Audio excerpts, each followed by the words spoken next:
Slide Media right. Look on the Slide Media Sports / Hip Hop, which one on Mr. Slide Media right here. This right here is my take on the biggest NBA trade deadline that's happened in the past 10 years. Probably the biggest NBA trade deadline ever.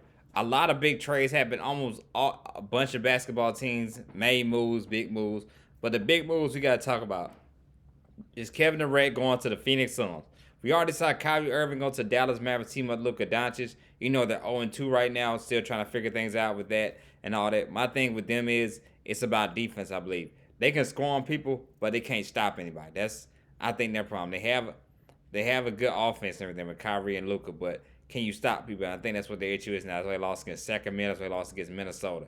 They can't really stop anybody. I think that's their problem.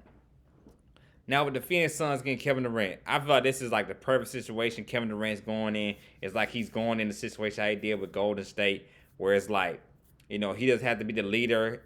Chris Paul got that. He has another guy that can score the ball and all that takes the pressure on him. And Devin Booker, who's a young stud. People were calling him the new Kobe 2 years ago. So, and you got a big man, DeAndre Ayton, probably one of the best big men in the league. So, Kevin Durant's got a squad. He's got, a good squad. So, like I said, this might be his moment where, he definitely get a ring, go to another team, and bring another team a championship. Like I said, things in Brooklyn ain't work out how they were supposed to.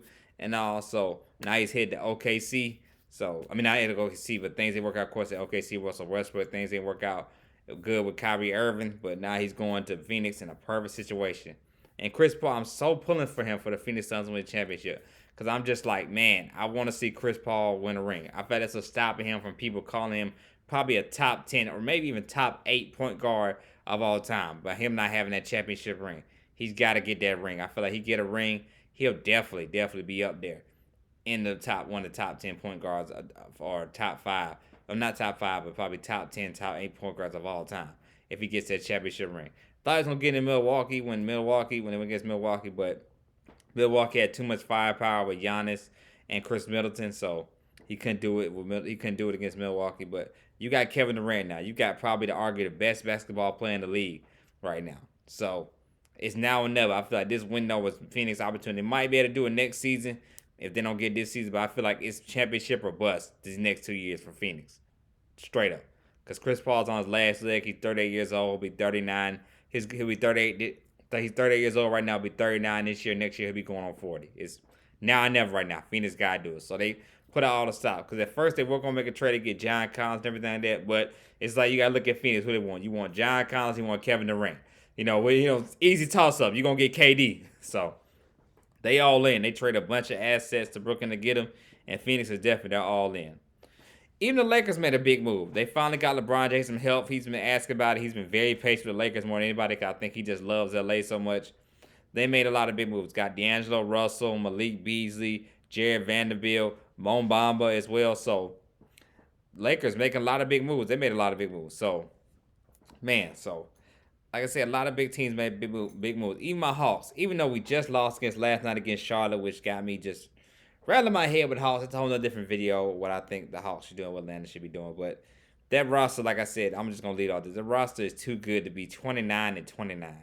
When we got DeJounte Murray this summer, I did not see that coming. And DeJounte Murray, he's been doing good. He's probably the most consistent Hawk out of every Hawk. So it's definitely not been him.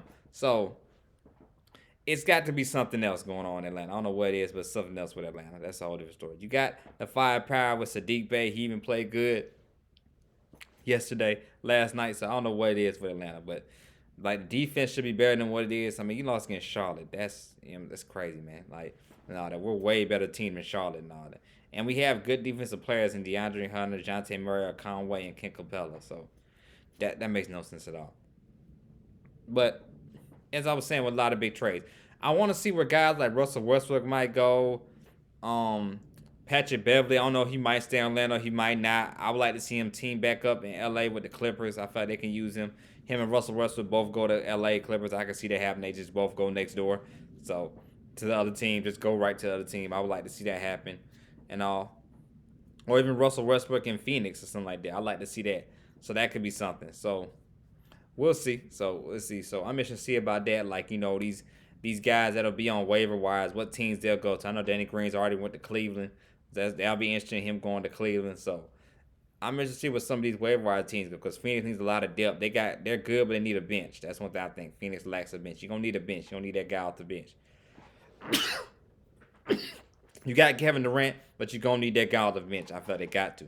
They got to get a guy off the bench. So see what happens with them. Lakers, I feel like they're good, but I still think they're missing another piece where I don't think they're gonna get far. I think they might get into the playing tournament and everything, and might make it to the first round of playoffs. But I feel like with that soreness with LeBron James' foot, that's gonna hurt them, and I feel like they're not gonna really get very far. Another thing too, a lot of people say Anthony Davis might not return to the Lakers this year. Next year, I don't know. I don't know about all that, but I just don't feel like the Lakers get far. I feel like next year will still be their year. I feel like that's my thing on the Lakers. So, but Phoenix and Denver, I still feel like it's gonna come out of them in the West, because I feel like it's up for grabs now. Because like I said, when John Moran made that statement, said we good out West, you got to worry about Boston. I think after that, you ain't good out West no more. I mean, Memphis even made a move and all that and everything to get Luke Kennard, but that's nothing. I feel like they in trouble now, Memphis, because the West is so stacked and so tough now. Like I said, if Kyrie and Luka, they get together and find some way to get somebody out there that can play some defense, because like I said, I feel like that's definitely Dallas' problem. They can't stop nobody. They'll be a beast. You know what I'm saying? Dallas. So watch out for Dallas. I still think Dallas is a good first, second round team. I feel like I don't think they'll get very far. Like I said, I think you can't count out Golden State. That's still, you got Steph Curry, Draymond Green, Klay Thompson. You can't just count out the defending champs. So you got to watch out for them. So I feel like the West, man, top teams in the West to me, definitely Denver, Phoenix, Golden State, and I want to say probably Memphis at 4.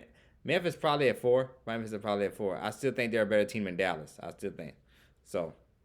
And out East, I feel like with all the trades deadline, East is still Boston, Milwaukee. And I feel like I think everything up for grabs. Well, Philly, I think Boston, Milwaukee, Philly, top 3 teams in the East. I feel like everything else is up for grabs. Because now Brooklyn with that 3rd spot, I feel like it's up for grabs. Because, Brooklyn's not going to be as good now with trading all the assets away and everything. So, I feel like that spot, that 3rd or 4th spot is up for grabs. So we'll see who gets it and all that. But I feel like everything down is just, like I said, up for grabs. With Cleveland, New York, Atlanta, the Hawks, we still in there somehow, some way. Like I said, we are probably the most disappointing team all this season. We definitely underachieved at all, like pretty much. The Falcons overachieved. We underachieved. So that's my take on that with the Hawks again. I throw it out there. But that's my top teams in the East and West. And I feel like Eastern Conference Finals will come down to Milwaukee and Boston. Western Conference Finals will come down to Denver and Phoenix. Because I feel like Joker, man, he's a stopper. It's like he's on his 3rd string to get another MVP the way how good he looks. So, most definitely, man, definitely Denver still the top team out West. So, But like I said, this is my reaction to the trade deadline. I think I discussed every big trade that happened in May. A lot of other trades as well, but I discussed all the big ones. And also, of course, Gary Payne Jr. coming back to Golden State. I feel like that's a big move. That could be something real special. And Matisse Thybulle in Portland, I think that's a big move as well. And the Knicks getting Josh Hart as well, getting some defense. So, also definitely big move, big player type move. So, I can't wait to see, what's going to happen with all these trades. I've seen a couple of trades all working out very well. Like the New York Knicks got that's working out for them. Also what Portland got that's working out for them as well. And the Lakers is up and down. I feel like, I just like I said, with LeBron James not being healthy, I think that might hurt them a lot. But I know they lost real huge last night against Portland. So, like I said, I feel like it's up and down to the Lakers. I feel they got to get the unit together to get everything working. So, But like I said, interesting to see. Like, it's been a fun NBA season. Probably the biggest trade deadline I've ever seen. And all that, with all the big trades that happen. So, But like I always say, man, if you like the content, please don't hit the subscribe button to Sly Media Sports Stacks Hip Hop. It's one of them, Mr. Sly Media. Like I said, I only really just post on here when I'm doing about big stuff, like big things in music, big things in sports. That's the only main thing I post or anything like that, or anybody's favorite album that I like. I might do a review on it if I'm a big fan of the album. So, like I said, and stay tuned to my other channel, Sly Media. Just type in Sly Media, you'll see my name pop up, and you'll see my videos pop up on Sly Media. So stay tuned for that. So check me out on that on Sly Media as well. But like I said, it's one on this is Sly Media Sports / Hip Hop. It's one on Mr. Sly Media right here. Yeah, have a good day and be blessed.